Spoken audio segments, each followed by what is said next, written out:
Emma. By Jane Austen. Book 2. Chapter 10. The appearance of the little sitting room as they entered was tranquility itself. Mrs. Bates, deprived of her usual employment, slumbering on one side of the fire, Frank Churchill, at a table near her, most steadily occupied about her spectacles, and Jane Fairfax, standing with her back to them, intent on her pianoforte. Busy as he was, however, the young man was yet able to show a most happy countenance on seeing Emma again.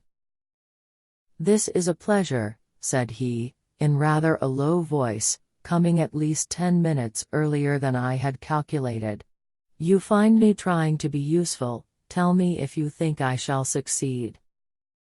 "What?" said Mrs. Weston. "Have not you finished it yet? You would not earn a very good livelihood as a working silversmith at this rate."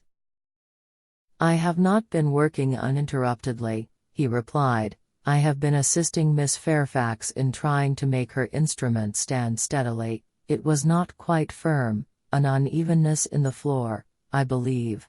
You see, we have been wedging one leg with paper. This was very kind of you to be persuaded to come. I was almost afraid you would be hurrying home."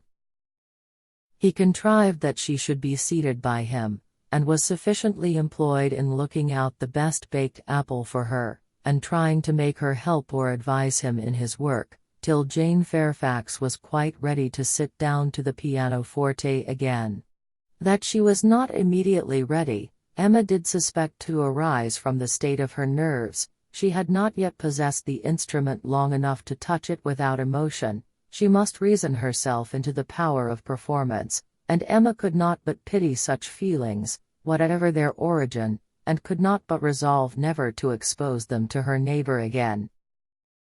At last Jane began, and though the first bars were feebly given, the powers of the instrument were gradually done full justice to. Mrs. Weston had been delighted before, and was delighted again. Emma joined her in all her praise, and the pianoforte, with every proper discrimination, was pronounced to be altogether of the highest promise. "Whoever Colonel Campbell might employ," said Frank Churchill, with a smile at Emma, "the person has not chosen ill. I heard a good deal of Colonel Campbell's taste at Weymouth, and the softness of the upper notes I am sure is exactly what he and all that party would particularly prize. I dare say, Miss Fairfax, that he either gave his friend very minute directions, or wrote to Broadwood himself. Do not you think so?" Jane did not look round. She was not obliged to hear. Mrs. Weston had been speaking to her at the same moment. "It is not fair," said Emma, in a whisper. "Mine was a random guess. Do not distress her." He shook his head with a smile, and looked as if he had very little doubt and very little mercy. Soon afterwards he began again. "How much your friends in Ireland must be enjoying your pleasure on this occasion, Miss Fairfax. I dare say they often think of you, and wonder which will be the day, the precise day of the instrument's coming to hand. Do you imagine Colonel Campbell knows the business to be going forward just at this time? Do you imagine it to be the consequence of an immediate commission from him, or that he may have sent only a general direction, an order indefinite as to time, to depend upon contingencies and conveniences?" He paused. She could not but hear, she could not avoid answering. "Till I have a letter from Colonel Campbell," said she, in a voice of forced calmness, "I can imagine nothing with any confidence. It must be all conjecture." "Conjecture, aye. Sometimes one conjectures right, and sometimes one conjectures wrong. I wish I could conjecture how soon I shall make this rivet quite firm. What nonsense one talks, Miss Woodhouse, when hard at work, if one talks at all. Your real workmen, I suppose, hold their tongues, but we gentlemen laborers, if we get hold of a word. Miss Fairfax said something about conjecturing. There, it is done. I have the pleasure, madam, to Mrs. Bates, of restoring your spectacles, healed for the present. He was very warmly thanked both by mother and daughter. To escape a little from the latter, he went to the pianoforte, and begged Miss Fairfax, who was still sitting at it, to play something more. "If you are very kind," said he, "it will be one of the waltzes we danced last night. Let me live them over again. You did not enjoy them as I did, you appeared tired the whole time. I believe you were glad we danced no longer, but I would have given worlds, all the worlds one ever has to give, for another half-hour." She played.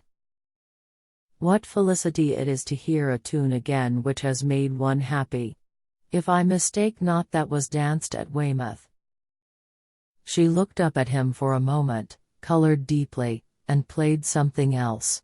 He took some music from a chair near the pianoforte, and turning to Emma, said, "Here is something quite new to me. Do you know it? Kramer. And here are a new set of Irish melodies.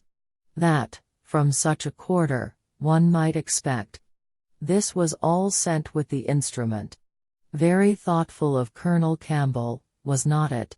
He knew Miss Fairfax could have no music here. I honor that part of the attention particularly. It shows it to have been so thoroughly from the heart. Nothing hastily done, nothing incomplete. True affection only could have prompted it. Emma wished he would be less pointed, yet could not help being amused, and when on glancing her eye towards Jane Fairfax she caught the remains of a smile, when she saw that with all the deep blush of consciousness, there had been a smile of secret delight, she had less scruple in the amusement, and much less compunction with respect to her.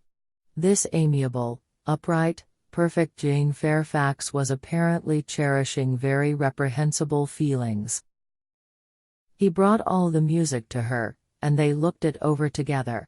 Emma took the opportunity of whispering, "You speak too plain. She must understand you." "I hope she does. I would have her understand me. I am not in the least ashamed of my meaning. But really, I am half ashamed, and wish I had never taken up the idea. I am very glad you did, and that you communicated it to me. I have now a key to all her odd looks and ways. Leave shame to her. If she does wrong, she ought to feel it. She is not entirely without it, I think. I do not see much sign of it. She is playing Robin Adair at this moment, his favorite." Shortly afterwards Miss Bates, passing near the window, descried Mr. Knightley on horseback not far off. "Mr. Knightley, I declare. I must speak to him if possible, just to thank him. I will not open the window here, it would give you all cold, but I can go into my mother's room, you know. I dare say he will come in when he knows who is here. Quite delightful to have you all meet so. Our little room so honored." She was in the adjoining chamber while she still spoke, and opening the casement there, immediately called Mr. Knightley's attention, and every syllable of their conversation was as distinctly heard by the others, as if it had passed within the same apartment. "How do ye do? How do ye do? Very well, I thank you. So obliged to you for the carriage last night. We were just in time, my mother just ready for us. Pray come in, do come in. You will find some friends here." So began Miss Bates, and Mr. Knightley seemed determined to be heard in his turn, for most resolutely and commandingly did he say, "How is your niece, Miss Bates? I want to inquire after you all, but particularly your niece. How is Miss Fairfax? I hope she caught no cold last night.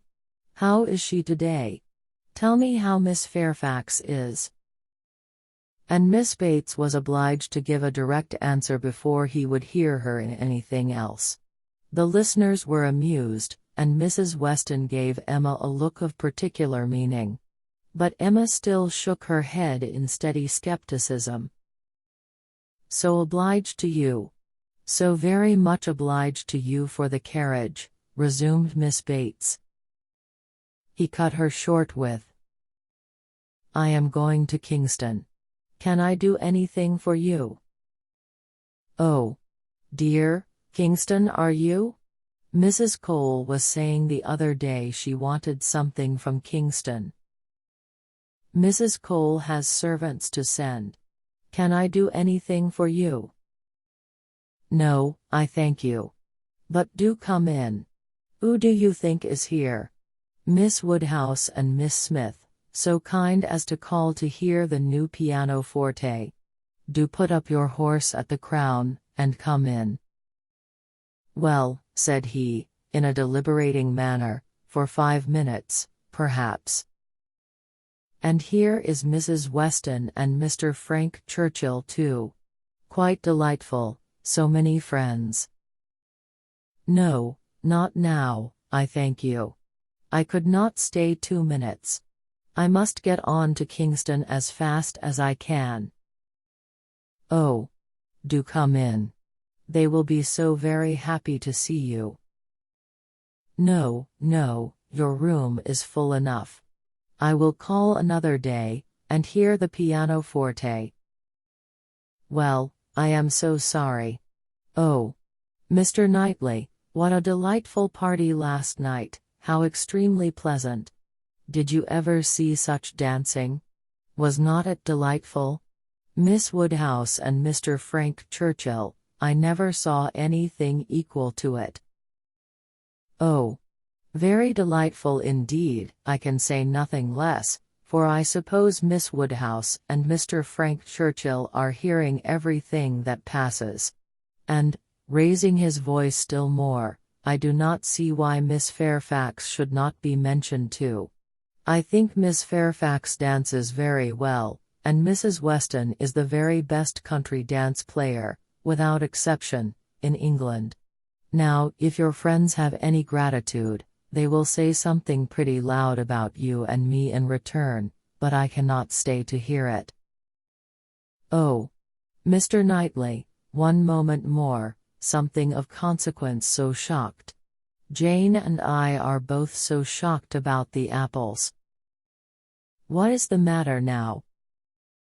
"To think of your sending us all your store apples. You said you had a great many, and now you have not one left. We really are so shocked. Mrs. Hodges may well be angry. William Larkins mentioned it here. You should not have done it, indeed you should not. Ah! He is off. He never can bear to be thanked. But I thought he would have stayed now, and it would have been a pity not to have mentioned. Well, returning to the room, I have not been able to succeed. Mr. Knightley cannot stop. He is going to Kingston. He asked me if he could do anything." "Yes," said Jane, "we heard his kind offers, we heard everything." "Oh, yes, my dear, I dare say you might, because you know, the door was open, and the window was open, and Mr. Knightley spoke loud. You must have heard everything to be sure. Can I do anything for you at Kingston?" said he, "so I just mentioned. Oh, Miss Woodhouse, must you be going? You seem but just come, so very obliging of you." Emma found it really time to be at home. The visit had already lasted long, and on examining watches, so much of the morning was perceived to be gone, that Mrs. Weston and her companion, taking leave also, could allow themselves only to walk with the two young ladies to Hartfield gates, before they set off for Randalls.